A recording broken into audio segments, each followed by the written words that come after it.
ABN Maharashtra में आपका खैर मकदम। मैं हूं मुनीर आरिफ खान।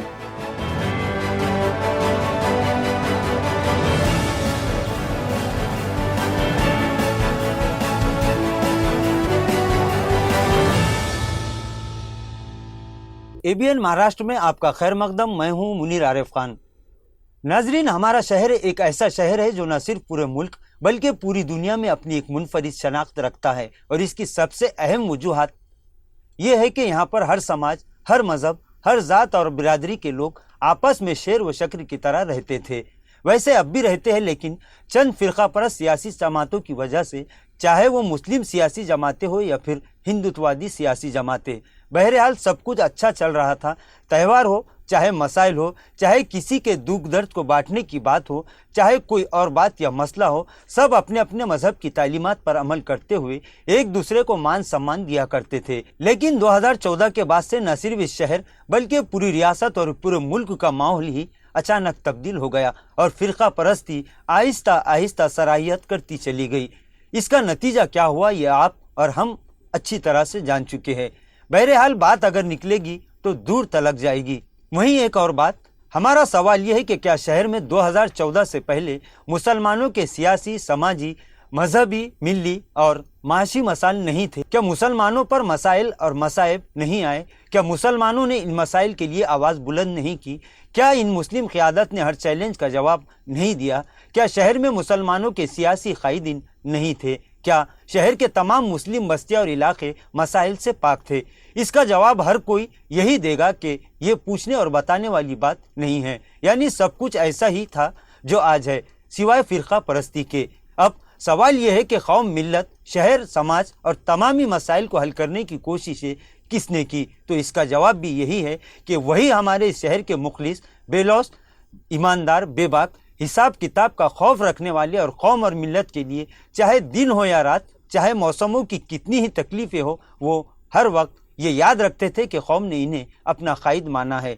लिहाजा हमारा ये अव्वलीन फ़र्ज़ है कि हम इनकी खिदमत करें। और ये अपनी क़ियादत का दबदबा रखने वाले मुस्लिम लीडरान, जिनमें काबिल ज़िक्र है साबिक़ कारपोरेटर फैयाज़ खान, साबिक़ कारपोरेटर जावेद हसन खान, साबिक़ डिप्टी मेयर मुजीब आलम खान, साबिक़ डिप्टी मेयर तकी हसन खान, साबिक़ मेयर अब्दुल रशीद खान मामू, साबिक़ कारपोरेटर इकबाल मुजाहिद, साबिक़ कारपोरेटर अजीज़ुल्लाह बेग, साबिक़ कारपोरेटर अशफाक सलामी, जावेद रज़ाक, मिर्ज़ा अलीम बेग, साबिक़ कारपोरेटर मिर्ज़ा अनवर बेग, साबिक़ कारपोरेटर मोहसिन पहलवान, आबेदा बेगम। इसी तरह बहुत सारे ऐसे कई पुराने मुस्लिम कायदीन हैं।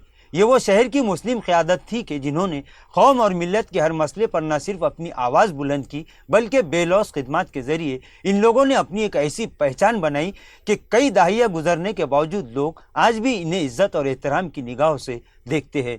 लेकिन अफसोस के 2014 के बाद से ही इस शहर की सियासत में उलटफेर हो गया, और तभी से इन बुजुर्ग और बेलौस, चापलूसी और मुनाफिकत से पाक, हाजी हाजी ना करने वाले इन मुस्लिम कायदीन को न सिर्फ कौम और मिल्लत ने नज़रअंदाज कर दिया, बल्कि इन्हें इतना बुरा भला कहा गया कि इन लोगों की तरबियत, इन लोगों की सियासी हैसियत का इस बात से ही अंदाज़ा लगाया जा सकता है कि इन लोगों ने अपनी इस बेइज्जती का जवाब देना भी गवारा नहीं किया।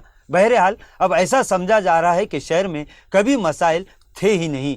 शहर के मुसलमानों और ख़ासकर नौजवानों पर कभी कोई आफत, मुसीबत और हालात आए ही नहीं। बहरहाल असेंबली इलेक्शन में कामयाबी हासिल करने के बाद 5 सालों तक इन मुस्लिम कायदीन को यकसर नज़रअंदाज कर दिया गया, इनकी खिदमत को फरामोश किया गया, इनकी नौजवानों से दिली मोहब्बत को रुसवा किया गया, इनके अपने दिल में कौम और मिल्लत की अजमत और मोहब्बत को झिंझोड़ कर रख दिया गया। बहरहाल इन जज्बाती नौजवानों की वजह से, फ़िरका परस्ती की सियासत की वजह से, बड़े छोटों के साथ बदजुबानी बदगुमानी की वजह से और एक साजिश के तहत शहर की मुस्लिम क़यादत को किनारे लगाने और दफन करने की नापाक कोशिश की गई, जिसका फ़ायदा किसी को कुछ हासिल नहीं हुआ।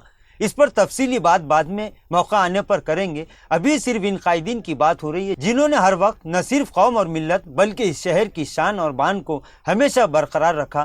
جب یہ تھے کسی کی ہمت نہیں تھی کہ وہ شہر کے نام کو تبدیل کرنے کی کوشش کرے، جب یہ تھے کسی کی ہمت نہیں تھی کہ بلا وجہ کسی پر ظلم کرے۔ خیر، نوجوانوں سے ایک درخواست ہے کہ ان مسلم قائدین کی خدمات کو فراموش تو کر چکے ہو لیکن ان کو فراموش نہ کرے۔ تمہارے پاس اب بہت کم وقت بچا ہے، پھر جب کوئی تمہارے مسائل پر آواز اٹھانے نہیں آئے گا، یہی مسلم قیادت تمہیں حوصلہ دینے اور تمہیں اپنے گلے سے لگانے کے لیے تیار نظر آئے گی۔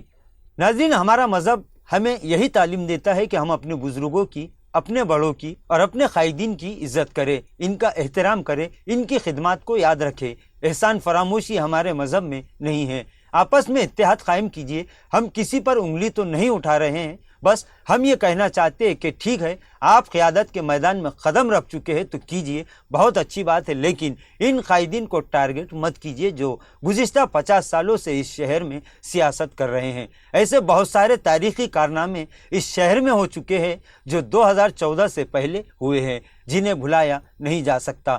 ناظرین، متحد ہو کر حالات کا مقابلہ کیجیے، متحد ہو کر قوم اور ملت کی ڈھال بنیے، راستے خود بخود وسیع ہوتے جائیں گے۔ ہمارا اتحاد اور ہمارا اتفاق ہی ہمیں مسائل سے نجات دلا سکتا ہے، ورنہ کسی شاعر نے کیا خوب کہا ہے کہ متحد ہو تو بدل دو نظام گلشن، متحد ہو تو بدل دو نظام گلشن، منتشر ہو تو مرو، شور مچاتے کیوں ہو۔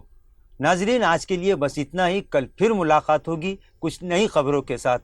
تب تک کے لیے میں منیر عارف خان آپ سے اجازت چاہتا ہوں۔ اللہ حافظ۔